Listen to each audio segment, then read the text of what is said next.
But the distance is not physical usually. The distance is about the distance of the heart. Alam mo yun?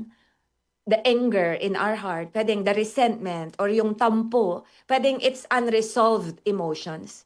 Kaya ako lagi ang tekniko, even when Janelle was still a young boy, nyari, masama loob ko sa kanya, kasi kahit naman magulang kami, times na nakakasama ng loob yung ginagawa or sinasabi ng anak mo, I do not wait. Kahit alam ko na siya ang may kasalanan, ako pa din ang lalapit.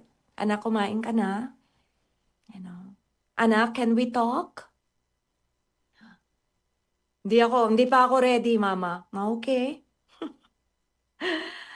Ay, nako, anak. I just want you to know it's such a joy. It's such a joy, the surprise that you gave Mama the past days. Really, thank you so very much. Sinorpresa ako ng anak ko at dumalaw siya. And at sabi niya, may mama time kasi kami every week. Mama time, so video call lang yan. So nakahanda na ako last Friday. And then, so, magpa 5 o'clock daw ang mama time namin. So, I was already ready. Naka-ready na ako, ganyan. Tapos nagulat ako. Bigla na lang siyang nasa harap ko. Tapos sabi niya, Mama, ano, mama time na.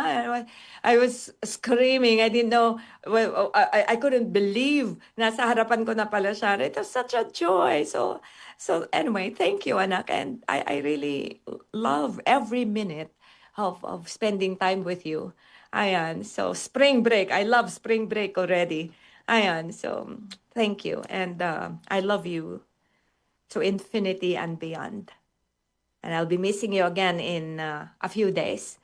Eh, sisingit ko lang po yun mga kaibigan kasi alam niya na someday Janelle might listen to this episode and I just want that there.